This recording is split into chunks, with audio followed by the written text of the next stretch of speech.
somewhere else, but this is where we found ourselves. Welcome to the local show. People you work with, people you know. Welcome to another edition of The Local Show, guys. Thank you for joining us this week on GrassRoots Community Network. Thanks especially to our live audience on both GrassRoots TV, YouTube, and Facebook. So happy to have a friend back in the house. He is not only a ski mountaineer who skied the likes of Mount Everest, but he is in the U.S. Ski and Snowboard Hall of Fame. Welcome back, Mike Marolt. Hey, thanks for having me. My pleasure, buddy. And we got your book here. Let's just zero in on this guy.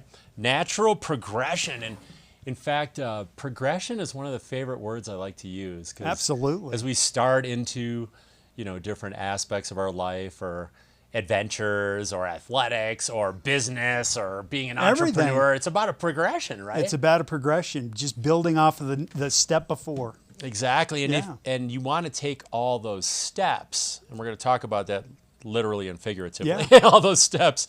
Don't skip over steps, or that can lead to No such thing as a shortcut, especially in the mountains. Right. So you're a fifth generation Aspen. Fourth generation. Fourth. Okay, Yeah. that was one thing I wasn't sure. Is fourth or fifth Fourth generation? generation. So your family's been in the valley since when?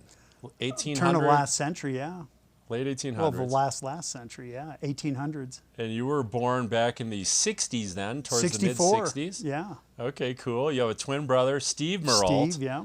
And Steve, you actually admitted in a recent podcast, or maybe it was actually the interviewer, that he carried you on his shoulders type of language because he's the stronger, smarter brother. So I found that a very interesting dynamic with the dynamic duo. Yeah. How would you describe that relationship with your twin brother, Steve? Well, Steve has just always been a little bigger. He's probably a little smarter. I've always just been like a half step behind him.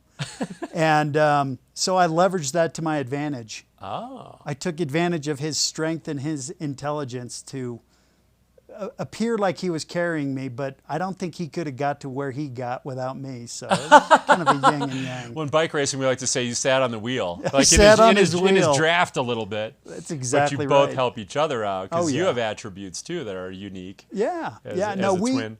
That was a huge part of our success. It was just built-in synergy. And I never had to look for partners to do anything, much less go on expeditions. He was always there, and for 40 years and almost 60 of those high peaks, he's been step for step, turn for turn. So it's been a great brotherhood and team that we've put together. And then you throw in a couple of other guys along the way, like Jim Guile and John Callahan, and it's just been a hell of a ride. Incredible. Yeah. So supportive, competitive, Yeah. all that stuff builds great teamwork. Teamwork and synergy, and that's half the battle. And you got your training partner, so it's not like, God, who am I going to go?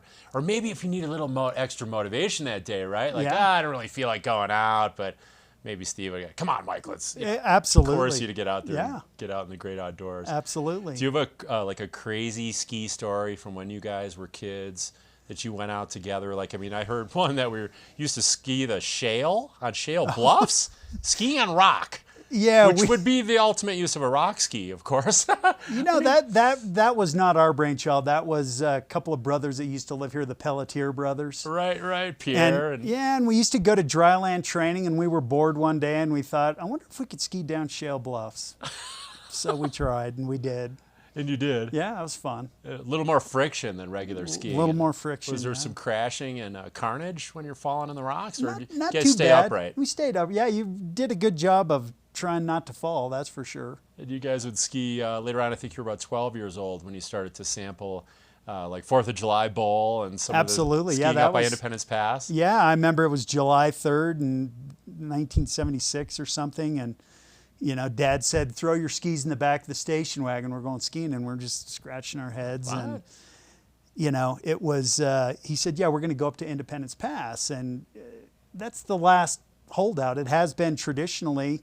The bowl is called 4th of July Bowl, and so he wanted to take us up there. And when we got up there, that was an experience that kind of sent us on our way. It was just that thrilling. And just to be up there with Dad and with my brothers and a couple of friends, and to be able to go up there and ski on July 4th. I mean, it was like, it could have been the moon. I mean, it was just very exciting. So what were some of the highlights like that you grasp onto that literally would pivot your life to more passion for skiing? What were some of those things you talk about, like the family, right? It's family bonding. It's family bonding, and I think as it relates to the backcountry, I always tell the story that Dad was really good friends with Jim Whittaker, who was the first American to climb Everest, and he gave Dad Americans on Everest. And long before we could read, we would page through that book. We still have that book. It's just tattered because little kids were just looking at the pictures.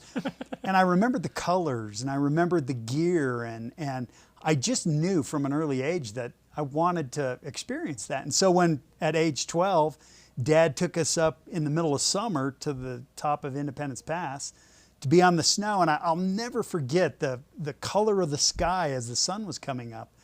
It just sealed the deal. It was just, this is what I want to do. More than ski race, more than anything, I want to climb mountains, and I want to ski them. I knew that at age, kindergarten. I know for me, and what you just said is like, there's like a majesty, an almost cathedral-like effect when you're in the mountains, right? That's a big part of it, right? Just the beauty, the awe.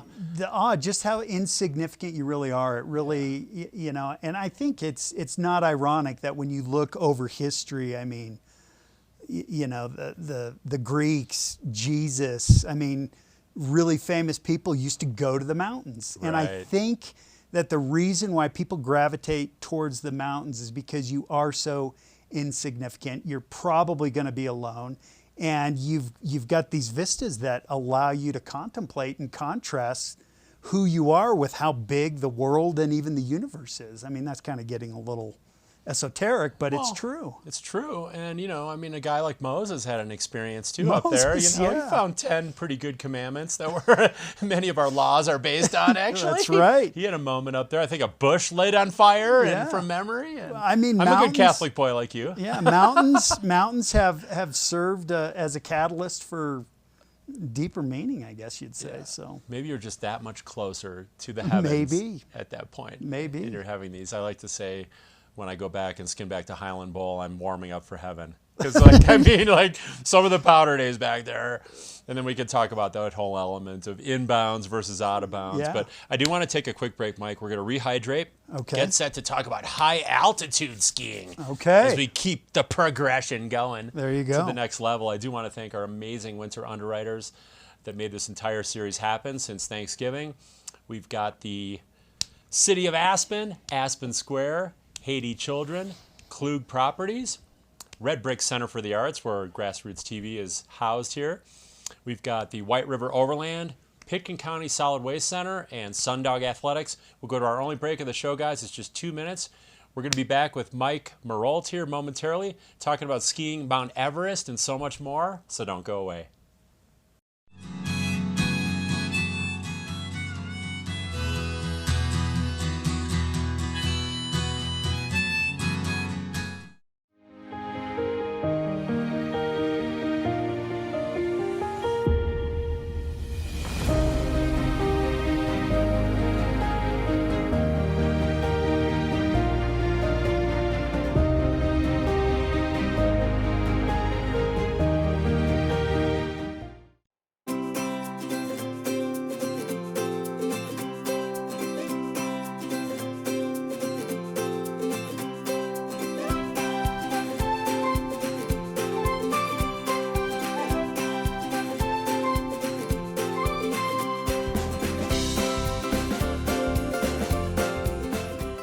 Donate, shop, and save.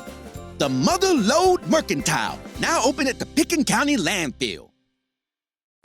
I'm so passionate about this community. I absolutely love living here and raising my family here. It gives me a lot of pride to share this with my friends and my clients and help them achieve their dreams of owning an Aspen snowmass and enjoying this incredible lifestyle. White River Overland in Aspen specializes in camper van upfitting, catering to mountain dwellers and outdoor enthusiasts. WRO's builds are purpose-driven to facilitate and enhance skiing, cycling, camping, climbing, and river adventures. More information at whiteriveroverland.com. Providing exceptional service for over 50 years, Aspen Square features studio and larger condominiums for nightly rental with an ideal downtown Aspen location. They offer fully equipped kitchens, wood-burning fireplaces, and private balconies with full hotel-style services and gracious hospitality. Aspen Square is proud to support the local show. The Red Brick Center for the Arts is Aspen's hub for creative activity, offering youth and adult art classes, community rooms for rent, artist studios, nonprofit offices, lectures, events, and rotating exhibitions with artwork for sale. Come by to connect and be inspired. Learn more at redbrickaspen.com. Sundog Athletics, Aspen's adventure sports school and snowshoeing specialist since 1996, is your opportunity to experience private, all-inclusive snowshoeing, cross-country skiing, and fat biking instructional adventures that will immediately improve your safety, performance, and enjoyment. Like Sundog Athletics on Facebook for fresh updates or explore sundogathletics.com. Support for the local show comes from the City of Aspen. The Castle Creek Bridge is nearing the end of its lifespan, and the city is proposing an entirely new bridge as a safe and resilient solution. You can learn more about the bridge construction, transportation options, and in-person and online public events at castlecreekbridge.com. Welcome to the local show. People you work with, people you know. Welcome back, guys. Thanks for sticking with us. We've got Ski Mo Mountaineer. We're just going to say Ski Mountaineer. Okay. Because Ski Mo is more related to Racing, yeah. Right? Ski Mo Racing, we just saw that this last weekend with the Grand Traverse. Incredible race from Crested Butte to Aspen, over 40 miles. I was honored to be the MC along with our friend Mike Trecker. It's unbelievable. I mean, that's such a great event. Great amazing. But let's go into some of your big events, including Mount Everest, which you guys had attempted twice, correct? Yeah, we did a couple of expeditions to Everest, and they were educational, and the experience was pretty amazing. So what's the mountain that we have some raw video footage. Do you remember which mountain that is? It's high elevation skiing. There's some Tibetan buildings, it looks like. That was some B-roll footage that I sent you guys, and there's some skiing on Norjin Konsang, which is a 7,000 meter peak in Tibet, and a little bit of Everest, a little bit of Choyo-Yu, just kind of a highlight. Just kind of some good shots from various peaks. Some really. A lot of our experiences in South America, we've done just dozens of trips to 6,000 meter peaks in South America. It's kind of low-hanging fruit. There's no logistics. It's relatively inexpensive. You can go and do a couple of peaks in 2 or 3 weeks as opposed to one, when you're in Nepal. And so it's just kind of a collage of just cool shots. So what was the conduit or the facilitator from going to like skiing here at 11, 12, 13, 14,000 feet even to make the big jump to the big peaks? What was that inspiration? Well, I think it was really just like the title of the book, natural progression. There was no drive. I mean, we were competitive athletes. I was a college baseball player, and I got kind of that competition out of my blood as a kid. Okay. And then as I got older, I had these roots that were sown from Dad taking us out as, little kids. And we just would get done with one fun local adventure, and we'd see a peak out in the distance. And the next trip we would go and try and do that. And so it was just a lot of steps. There was never a big jump. Really, it was just every adventure built on the previous experiences that we had. And if you just have that attitude and you're just out there to have fun and just kind of literally get away from life. Right. We found ourselves in Alaska for several years on those big peaks. Then we decided that we wanted to experience this thing called altitude. So we went to the 6,000 meter peaks in South America. Found out that we had a kind of a gift to do well at altitude above 20,000 feet. So the next logical step was the Himalaya, and we found ourselves in '97 on an 8,000 meter peak called Broad Peak. And on that, we didn't take skis. We were very humble about, realizing it was a pretty big step for us, realized that we could do well at altitude. And the funny thing on that trip is that we spent more time concentrating on what we didn't have, skis. I mean, we're climbing these slopes and they're just beautiful. And it's like we're constantly whispering back and forth. You think you could be climbing this? You think you could be carrying skis up here? And it was always a hell yes. Hell yeah. And so then that led to really kind of the big feather, which was Shishapangma in Tibet. And that's an 8,000 meter peak. And that's kind of where we sealed the deal on being high altitude skiers, because we had success there. And it was kind of a big deal in the annals of North American ski mountaineering, because it was the first time anybody had ever skied an 8,000 meter, skied from 8,000 meters from North or South America. And that just kind of sent us on our way. And so for years, we'd do at least a trip, and more often than not, a couple of trips to South America or Central Asia or Asia. And it just was a progression. And it was never biting off more than we could chew, and just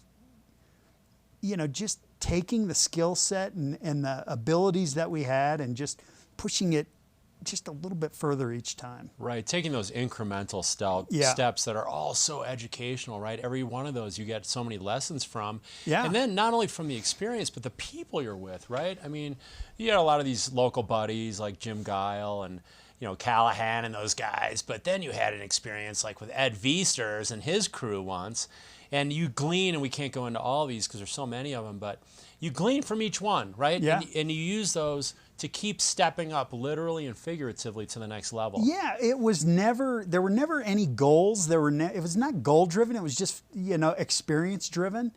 And we just developed an ability to want to see what we were capable of. And that's the reason why we climb pure style. We don't use oxygen or Sherpa or drugs or anything.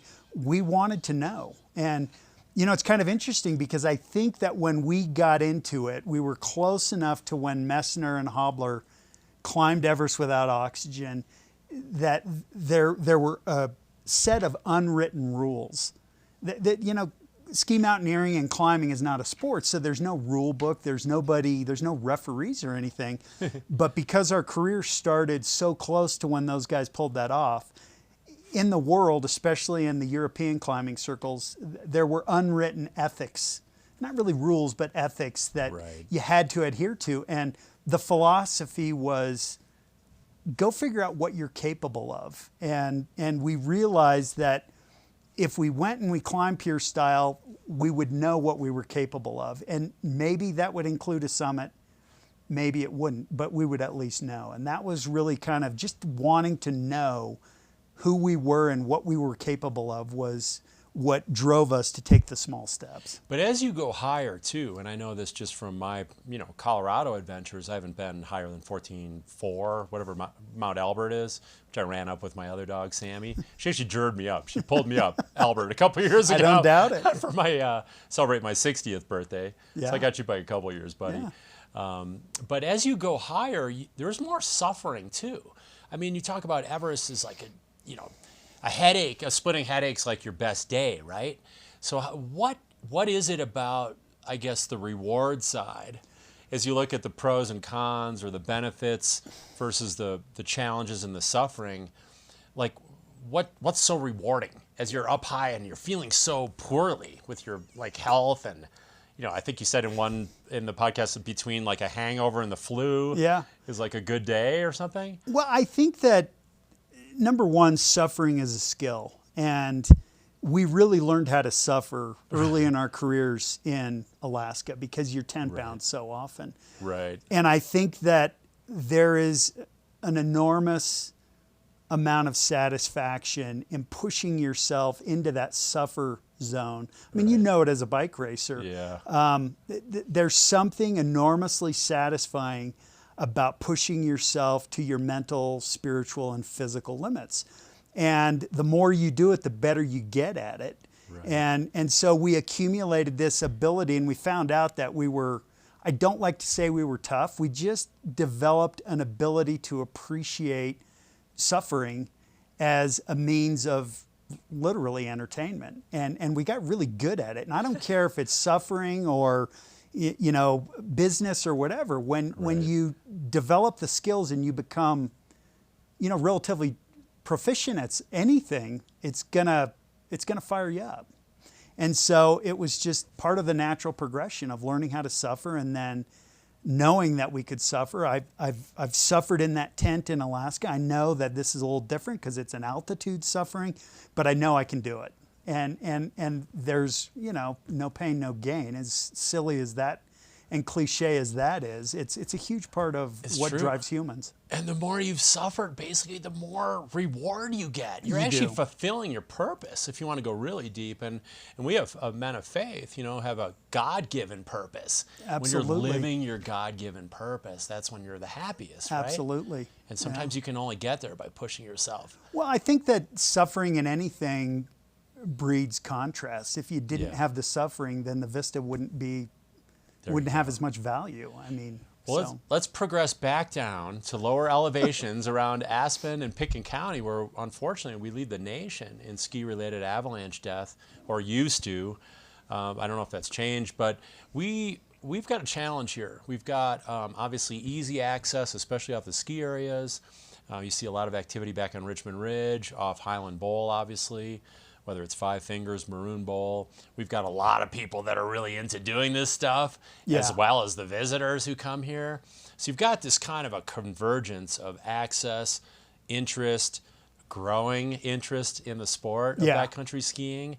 And can you talk a little bit, Mike, about the psychology? Because, you know, when we're talking about decision making in the backcountry, some about that, you know, something about that skier psychology you can share. Well, I think it's a life lesson that, and I've dedicated, when I hit 50, I noticed that there was a blip in the level of expertise and experts making really bad decisions. And I'm married and I have kids, and I didn't want to leave, you know, my wife without a husband and my kids without a father. And I started to wonder, why is that?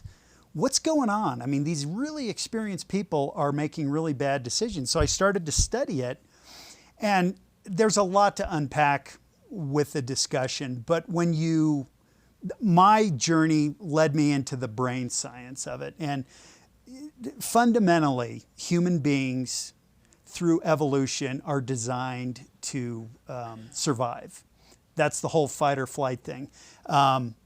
But we still have the ability to thrive. And I think that when you look at the brain science, when people get obsessed and they really get into activities that are dangerous, or even business activities, if you're not aware of the difference between survival brain science and thriving brain science, you can really run into a lot of problems. And distilled, the survival vortex of the brain is almost 100% emotional. It's fight or flight. The saber-toothed tiger is coming at me. Am I going to run or am I going to fight? Right. Well, we don't have those restrictions on our emotions today. We have the ability to thrive. And over the last, you know, centuries, that intelligence vortex has started to develop. And so you've got to understand that when you're up at the Highlands Bowl and the sky is blue and the powder is perfect, you're really running the risk of running an emotional high. And you need to somehow find tricks that can flip you into that thriving part of the brain, the intelligence side. And so just, you know, there's a lot to unpack and we don't have time to get into it, but one of the things that I learned from a guru on the subject, a guy named Lawrence Gonzalez, is you have to engage your intelligence before you get out in the field. And so what he suggested is get one of those little notebooks.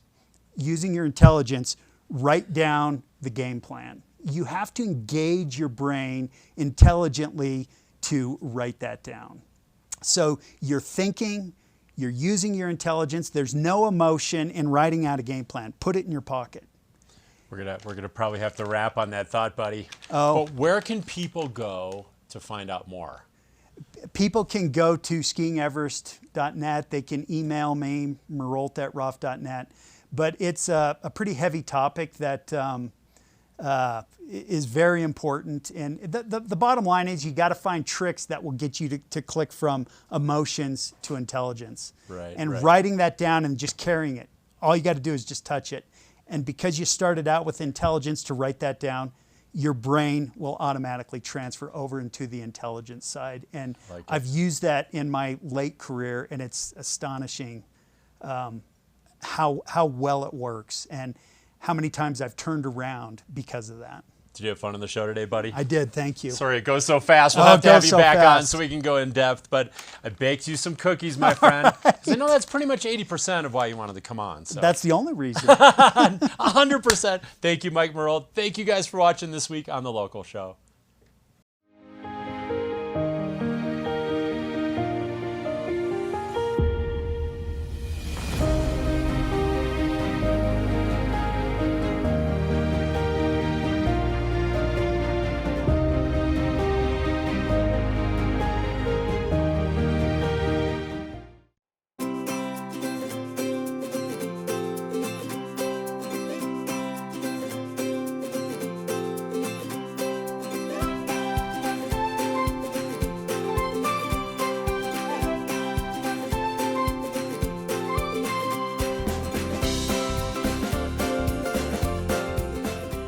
Donate, shop, and save. The Mother Lode Mercantile, now open at the Pickens County landfill. I'm so passionate about this community. I absolutely love living here and raising my family here. It gives me a lot of pride to share this with my friends and my clients and help them achieve their dreams of owning an Aspen snowmass and enjoying this incredible lifestyle. White River Overland in Aspen specializes in camper van upfitting, catering to mountain dwellers and outdoor enthusiasts. WRO's builds are purpose-driven to facilitate and enhance skiing, cycling, camping, climbing, and river adventures. More information at whiteriveroverland.com. Sundog Athletics, Aspen's adventure sports school and snowshoeing specialist since 1996, is your opportunity to experience private, all-inclusive snowshoeing, cross-country skiing, and fat biking instructional adventures that will immediately improve your safety, performance, and enjoyment. Like Sundog Athletics on Facebook for fresh updates or explore sundogathletics.com. Welcome to